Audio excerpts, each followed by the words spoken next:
Now that we're getting into the later part of the season, it's the Smeltinator's time to shine. And, you know, we've been using these all year round, all season long. But now up north, smallmouth country, every day now more and more smallmouths are going to start moving out to deeper waters, maybe switch from eating perch and crayfish to more of the pelagic bait fish in a lot of our lakes. So have had a lot of success with the Smeltinator jigs, minnow head design. It matches up really nice with these jerk shads. And obviously we got a bunch of different head colors to match some of the different colored jerk shads out there. But this is one that is maybe overlooked by people. If you're fishing, this is one that I've done really well with on the Great Lakes. Going to be part of my arsenal when we fish at the St. Lawrence River in Lake Ontario. That's the green pumpkin sort of camo head. It's just a little bit of a darker look. Looks really natural and it works really well. So I know a lot of anglers use that kind of green pumpkin head with some of the small swim baits, but it works good with some of the jerk shads as well. I'm big on using the natural colors. I use a lot of the unpainted Smeltinators like this one, some of these translucent jerk shads, that sort of thing. Blue glimmer is another big one that I use a lot, especially in some of the more stained or tannic colored water, which we have a lot around home.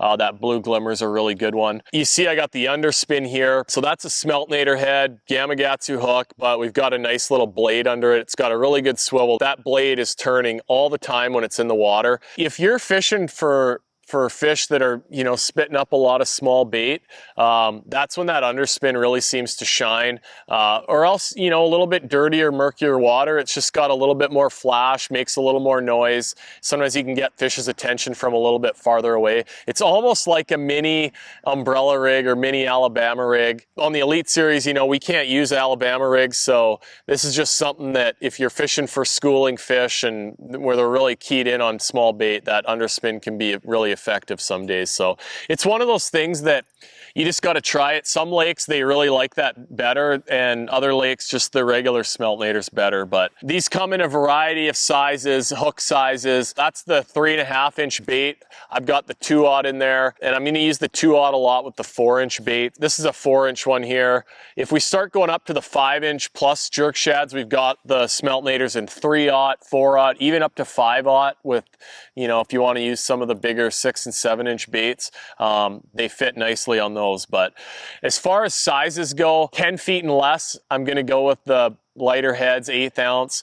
10 to 20, I like a 1/4 ounce. And then if you're fishing deeper than 20, I like the 3/8, especially, you know, if you're using it with forward sonar. It's just going to fall a little bit faster, get down to those fish. If they're, you know, out suspended and roaming around, they're moving usually pretty fast. So if you use too light of a jig, you're going to have a lot harder time hitting them with the cast. So the heavier jig's going to fall a little bit faster. The most important thing with this type of bait is you always want to keep it above the fish. And in fact, there's times where if you actually let the bait fall past the fish, they don't like that. They know something's up. It's not natural. Keep that bait above the fish.